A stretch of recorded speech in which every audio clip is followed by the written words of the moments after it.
Okay, this is Heart of the Matter from Salt Lake City. I'm your host, Shawn McCraney. This is a short show, and all it is it's going to be a follow-up on the big debate that we had the other night here at the Campus Church Studios with RFM and Midnight Mormon. Remember, if you want to be part of our founding members and the changes that are coming up, we need you to email us, give us your name, state, and or country of residence. It will be worth it, and we'll tell you what it's all about in the first part of next year. But I had the honor to host the debate, to host and moderate the debate between Radio Free Mormon and Midnight Mormons here on the stage just a week ago. And it was an honor because I love RFM and I love Kwaku and Brad and Carden. And I just really care about each of them as individuals, as a human being and as a Christian. I do not care what they respectively believe or follow. We could have had a Muslim up here. We could have had an atheist or a Jew. All the same to me. The love toward others is imperative in the Christian walk, and that love toward them doesn't come from me. I naturally am quite antagonistic. But the love I have for them as human beings in God's name comes by virtue of the Spirit toward them. And I see them as having great value in His eyes. I would say some really good points were brought up from both camps.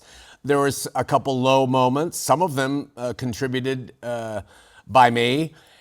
But I do think it was an event that paved the way for some better dialogue if we could get over ourselves. And I think that if we just tweaked a few things, that RFM and Midnight Mormons could actually sit down and have a better discussion in the future. To let you know, the rules were established in the debate long before I ever came into the picture. But there was a debate between them as to how many questions, how long, should they know the questions? And this was going online between them, and I got stuck in the middle. And finally, I just said, look, I'm going to make the rules. And I just kind of took what they already had in place and settled things down. They already had in place a question would be asked, the respondent would have time, the other side would have time, and then there would be a 3-minute summary. That was kind of established, so I just agreed with that. That's what we'll do. 4 questions will be asked, etc. But I got messed up right out of the gate and wrecked that order temporarily right out of the gate, and that led to some confusion, and it led us to getting off on the wrong foot a little bit in our ability to really communicate what each side wanted to communicate. And that I'm really sorry for that. It was really unfortunate that I did that. But then it all started to play out. And I see now the better way to approach a debate, in my estimation. And if I ever participate in a debate again, it will be this. I, the moderator, if I ever moderate a debate, will ask a question of one side. They'll have a certain amount of time to respond. If they don't answer the question, I will follow up with, you didn't answer this. Please answer this, and give them another chance, and then let the other side talk and go like that. But I didn't take that role as a moderator because I wanted there to be free form between the parties to defend or attack in any way they wanted. Some people didn't appreciate that, and they wanted the moderator to be more involved. To me, RFM proved to be exceptionally intelligent and informed. He knows his stuff. He's a great mouth spokesperson for attacking the LDS history, leadership, and doctrine. I would see a little bit of ad hominem from him occasionally. He's a man of humor, and so he knows how to just throw up great one-liners and to, get a little caustic every now and then if he needs to. And that's what people do. But I think in terms of information, he was stellar. And I really do believe that he is equipped to be the consummate mouthpiece for the issues and problems within Mormonism, looking at having him been LDS, having been an LDS apologist, and he's a trained attorney, and then his gifts of communication. I think that he did an exceptional job. Hats off to RFM. Some wondered about my questions to him at the end, how they were a little bit more slanted on his person. The question I asked was, do you do anything to help people once you've led them out? It's one thing to bring somebody out of Mormonism, but then what do you do with them? Because I've seen the carnage. And this question seemed to really bring out the ire of the supporters of RFM. They, didn't believe that RFM had any sort of responsibility for giving help to people that he leads out. And that's kind of the attitude that RFM had as well. And it was a tough question, to be honest. And then Midnight Mormons jumped. They smelled blood when RFM gave that response, and they jumped in on him not being his brother's keeper. And then RFM had to backtrack a little bit and then cover that by saying, I am my brother's keeper. And I know he cares. I know he cares about people, but everybody has been in an argument or in a conversation. When you're confronted with something, you'll defend yourself against that. Even if it's not your real stance, you'll just defend against it. And because you're asked the question. And I think that's what happened with RFM. I asked him 2 tough questions at the end because I gave Midnight Mormons 2 tough questions at the beginning. And, you have to try to be fair. No matter what, you have to be fair when 2 sides are involved in something. Otherwise, what would be worse than a partial referee? So I tried to balance that load. I gave them a couple hard questions, and then I gave RFM a few hard questions. And that seems to have troubled some people. I adamantly believe that if someone's going to lead somebody out of something, that they have a tacit responsibility to then help them adjust. Just like, you take Russia out of communism and then you just leave them to adjust to the ways of capitalism. If you invade a country and you liberate them and then you just walk away and leave them to chaos, you do anything, It's like the Good Samaritan. He stepped in, he helped bring that person out of their beaten state, and he followed up with a hotel and with lodging and food and promised to pay. It's just that mentality, and I don't think RFM's against that. Again, I think it was caught up in the moment, but I do believe that there is a very important ethical responsibility on anybody who brings somebody out. Now, RFM side says, we had a religion telling us how to think and what to do. And we don't need nobody telling us what to do once we come to the truth of Mormonism. And I get what you're saying, but I would suggest otherwise. And I've been in the game long enough to see the fallout and the results. And your own wisdom sometimes isn't enough. And sometimes you will end up destroying your life without even knowing why. So I don't want to belabor that, but that was the kickback. And that's been my long criticism against anti-Mormons in general platforms, is that they'll poison the well. They'll go into a Mormon camp and they'll poison the well. And so the Mormons are left there without any water to drink, and then they walk away. So I think it's kind of ethical to try to provide some other form of hydration for people. Not just poison the well, but say there is something else. And the interesting thing is that the next day, they had a thing called Thrive here in Utah, and apparently that is a support system for people who have come out of Mormonism. And RFM was part of that program. So that's why I think he got caught up in the question and the dynamics of that question and not so much about his heartfelt response, because he could have said, yes, we support, for instance, tomorrow we have Thrive and everybody who was once LDS should come to that. I just don't think that crossed his mind. I felt that Midnight Mormon side produced a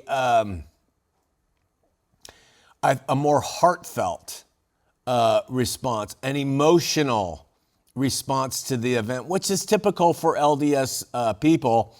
And they appealed a lot to their own experiences to the LDS Church to offer some alternatives to the views that of RFM's staggering breadth of knowledge was presenting. And I felt both empathy and sympathy for the Midnight Mormon panel.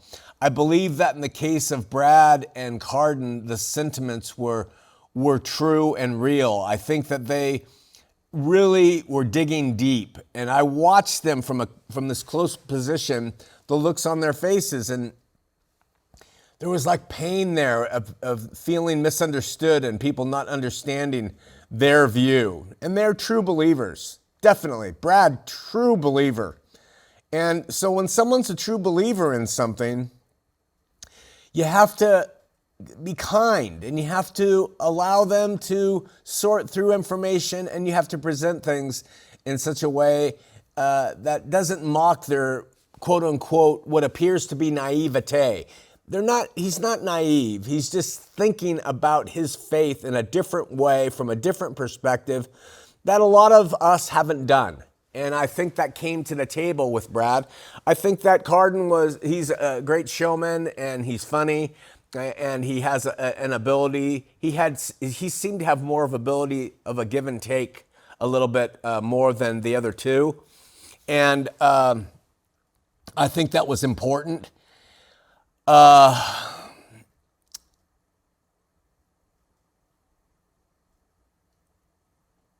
I think that Kwaku, who I do love, I think that he assigned himself the position to attack. And I think that's what he represented from the three-person panel. I don't know if that was talked about. I don't know if that just happened naturally. I think the attacks, they're great if you're talking about maybe political policy. But he had some good points about, what can happen when you destroy the fabric of a nation that is built on God.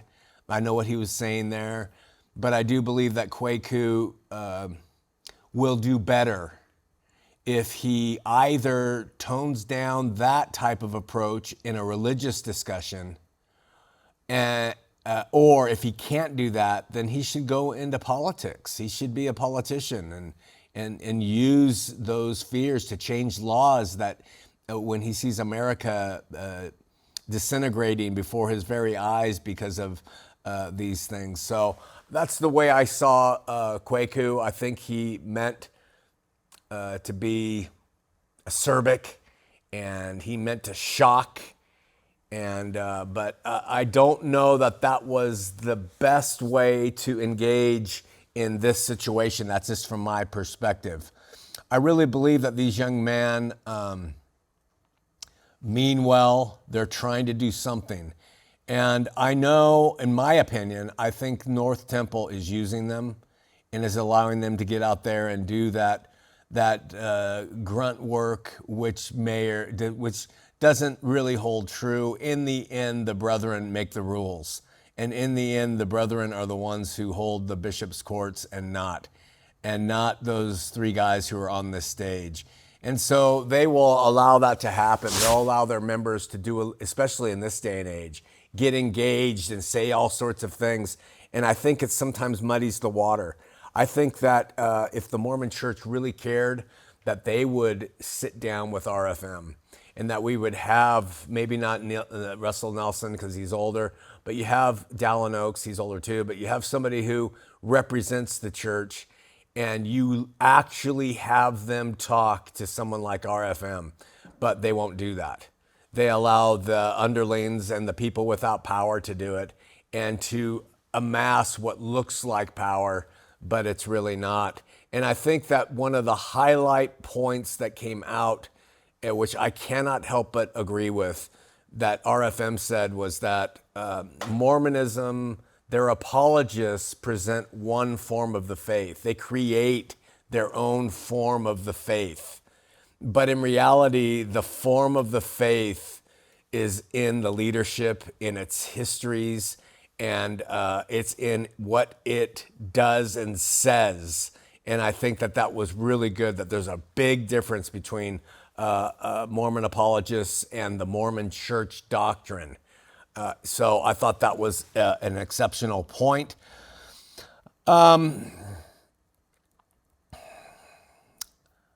I don't want to leave this as being picking on Kwaku. I do care for him and I do love him, and I think that he does a lot of interesting stuff. I think what he did with Aaron Shafafaloff was important, and I think that he handled a lot of that really well. So there's a time and place, and I'm just not sure that that was the time and place for him to do what he did. But I did see heartfelt conviction in the tenets of Mormonism from the eyes of and mouth of Brad, and certainly receive him as a man dedicated to Christ. Not that Kwaku's not, and not that Cardin's not. And I do not care about his beliefs based in doctrine.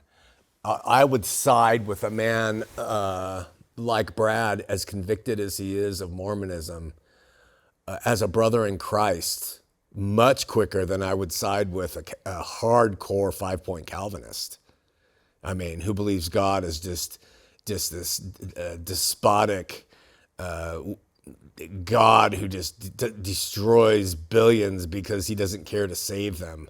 I mean, Brad's heart was much more impressive to me toward what Christ wants from us as Christians than anything else. And you know, Kwaku too, and Cardin as well. But I greatly appreciated their honesty and openness. So I just wanted to talk about that. It's not a big show. It's not anything really important. Some of you may not even watch. Many of you won't even watch this. There's been a lot of views of the debate, but I just wanted to throw my hat in the ring. Finally, at the end, we were able to hug, and it was brief, but we hugged. And I was a little disappointed that I couldn't get the sides to agree to pull back on the online attacks. And so that's unfortunate. We didn't walk away. You never walk away, as people say, in a debate with a winner. And so really all we're doing is massaging the prejudices of each side. If you go to Midnight Mormon's site and you look at those who have viewed the debate, the majority are saying Midnight Mormons won and that RFM lost. And if you look at the video viewers, almost 20,000 on our site, the majority say RFM won. And, you know, that's the problem with debates. And I was hoping that we could get to something a little bit more substantive, but we did. And I think there's hope for the future in that. But I'm not sure it completely happened then. All right, thanks so much. Talk to you next week.